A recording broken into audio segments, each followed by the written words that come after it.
Alaikum, chers bacheliers, bienvenue dans cette série de vidéos relatives à la gestion des ressources humaines qui fait partie de l'économie et organisation administrative des entreprises pour les deuxièmes sciences de gestion comptable et sciences économiques.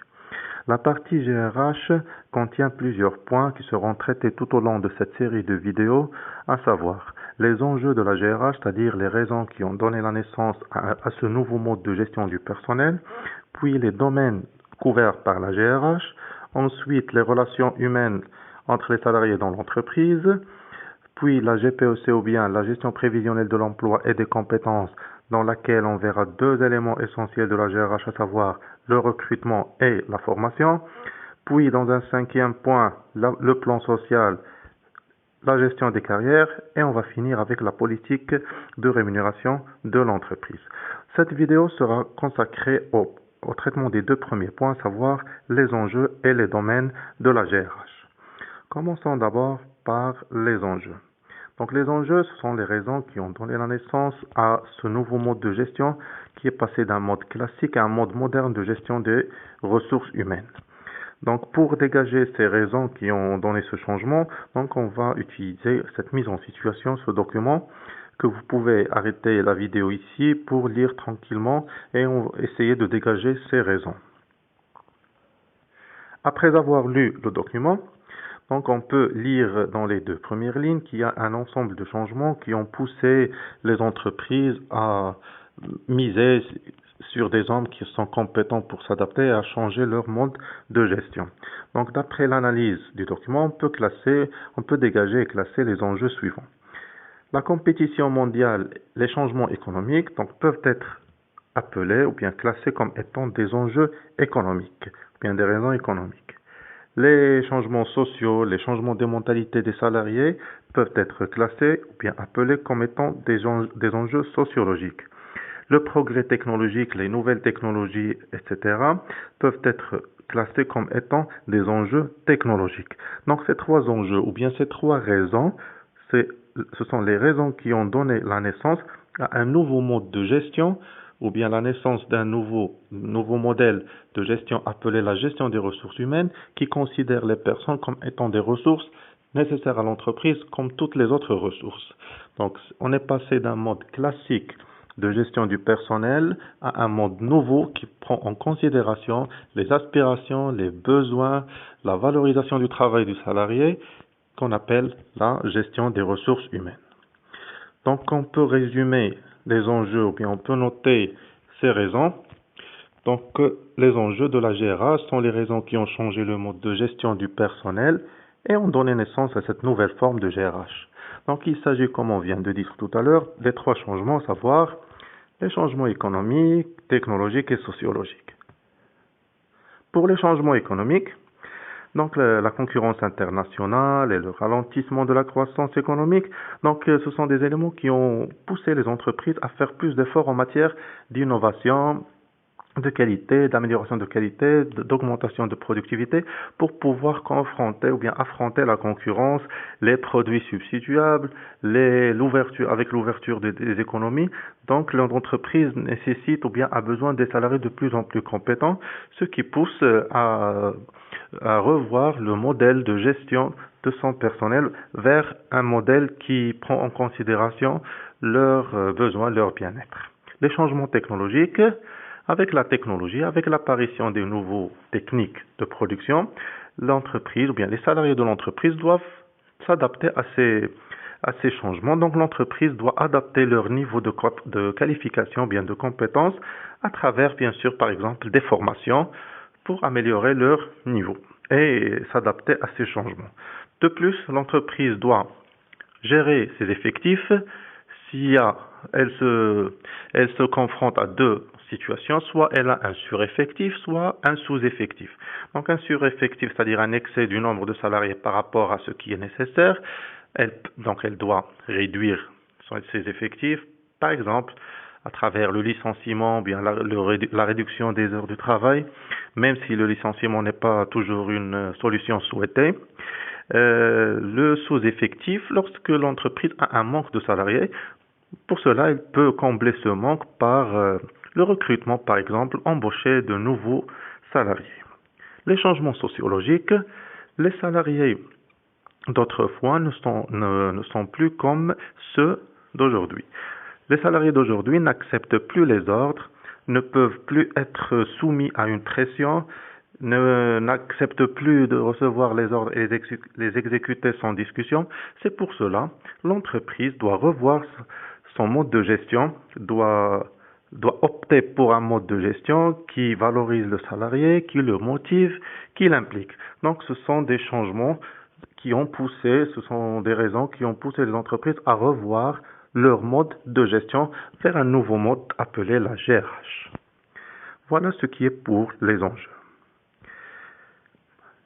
Passons maintenant au domaine de la GRH. Donc ici, on va essayer de répondre à la question quels sont les domaines couverts par la GRH dans notre programme de deuxième année baccalauréat. Donc pour cela, on va utiliser cette mise en situation. Donc on va essayer de lire ensemble pour dégager les différents domaines de la GRH. Donc un employé compétent est celui qui fournit un maximum de rendement dans un minimum de délai et avec un minimum d'erreurs. Pour avoir des salariés compétents, l'entreprise doit recruter, c'est-à-dire embaucher des salariés. Le recrutement, c'est le premier domaine de la GRH.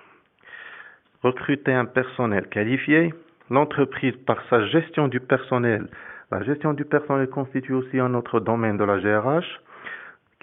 L'entreprise cherche un équilibre entre son bien-être et le bien-être du salarié.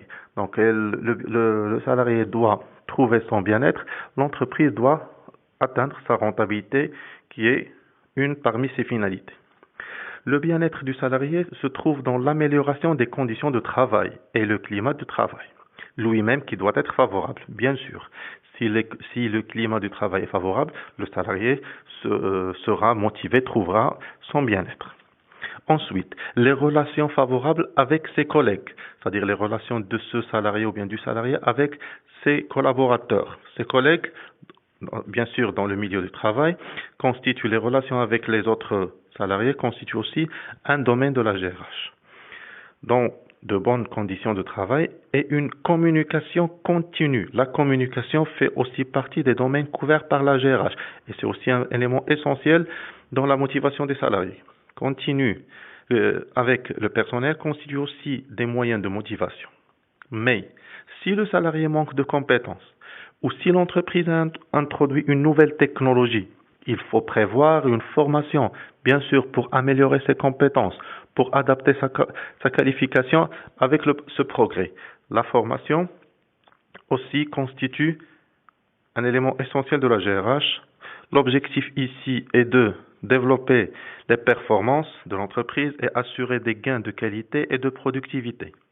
Un employé compétent mais peu motivé est un employé qui n'est pas efficace. Donc ici, on peut constater que l'élément essentiel sur lequel on tourne, c'est la motivation. Si le salarié est motivé, l'entreprise atteindra ses objectifs. Donc la motivation, c'est un élément essentiel, est un domaine couvert aussi par la GRH, est un élément primordial. La motivation vient compléter la compétence. Sans motivation, le geste devient mécanique, lent, désintéressé et avec le temps, l'effort diminue. Pour nourrir la motivation d'un individu, il faut d'abord s'intéresser à ses besoins. Bien sûr, pour motiver un salarié, il faut qu'il arrive à satisfaire ses besoins. L'entreprise doit l'aider à satisfaire ses besoins pour qu'il soit motivé dans son travail. Les entreprises sont devenues aujourd'hui des leaders en matière de communication et de motivation. Des primes de rendement jusqu'aux rémunérations attractives. Donc, les entreprises essaient de motiver leurs salariés aussi par des primes de rendement et une rémunération attractive, c'est-à-dire une rémunération qui va à la hauteur du travail du salarié, qui le motive à faire plus d'efforts. La rémunération constitue aussi un domaine couvert par la GRH. Des efforts considérables sont utilisés pour que l'employé puisse donner le meilleur de lui-même. Voilà donc les domaines couverts par la GRH et qui seront traités tout au long des autres points de la partie de notre programme. Donc on peut résumer les différents domaines couverts par la GRH dans notre programme en 6 domaines, à savoir la gestion du personnel, les relations sociales, c'est-à-dire les relations entre les salariés au sein de l'entreprise, la communication qui est un élément essentiel dans l'entreprise à travers l'échange des informations, bien sûr au sein de l'entreprise. Ici, on parle de la communication interne. Il y a aussi la motivation, le point essentiel qui favorise l'atteinte des objectifs par l'entreprise et qui est un objectif recherché par les entreprises.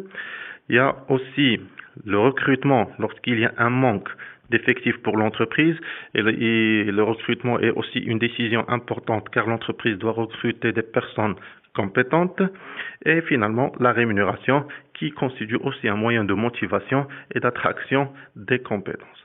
Voilà donc nos 6 domaines couverts par la GRH et qui seront traités tout au long du programme. Donc pour résumer ces points, donc, on peut noter que les domaines de la GRH sont au nombre de 6. Premier point, la gestion du personnel. Donc, ce domaine, qu'est-ce qu'il cherche? Il a pour objectif de définir des politiques dans tous les domaines couverts par la GRH, le recrutement, la formation, la rémunération, la promotion, etc. Ce domaine cherche à trouver l'équilibre entre les deux parties, à savoir la rentabilité de l'entreprise et le bien-être du salarié. Donc, les deux parties doivent être satisfaits. Les relations sociales. Donc ici, on cherche à satisfaire les salariés en privilégiant le dialogue social, c'est-à-dire le dialogue entre les entreprises et les syndicats qui sont les représentants du personnel, avec bien sûr un climat de travail très favorable. La formation qui consiste à adapter ou bien augmenter la compétence des salariés, car il y a une évolution technologique, un progrès technique. Donc, les entreprises doivent améliorer la compétence des salariés pour pouvoir aller en parallèle de ce progrès. Les trois autres domaines de la GRH, à savoir la communication. Quatrième domaine, c'est-à-dire l'entreprise doit communiquer, doit informer avec les salariés en ce qui concerne les consignes de sécurité par exemple, le règlement intérieur, les objectifs, les résultats de l'entreprise. Donc ce sont des éléments qui, lorsqu'il y a communication entre l'entreprise et les salariés, c'est un facteur qui motive ces salariés. La rémunération, c'est un élément essentiel aussi pour l'entreprise. Il y a une contrainte chez l'entreprise qu'elle doit respecter, c'est-à-dire la législation du travail. L'entreprise doit veiller à respecter la loi en matière de rémunération, en matière de salaire, et en même temps, elle doit utiliser cette rémunération comme étant un facteur qui va motiver ses salariés. Et enfin, la motivation, c'est le point autour duquel tous les autres domaines tourne, donc elle constitue un élément très essentiel puisqu'elle augmente l'efficacité du salarié qui entraîne l'efficacité de l'entreprise. Donc c'est un salarié motivé, c'est-à-dire une entreprise efficace. Voilà donc ce qui est pour les domaines de la GRH. Voilà, et merci pour votre attention et à la prochaine vidéo avec un prochain point.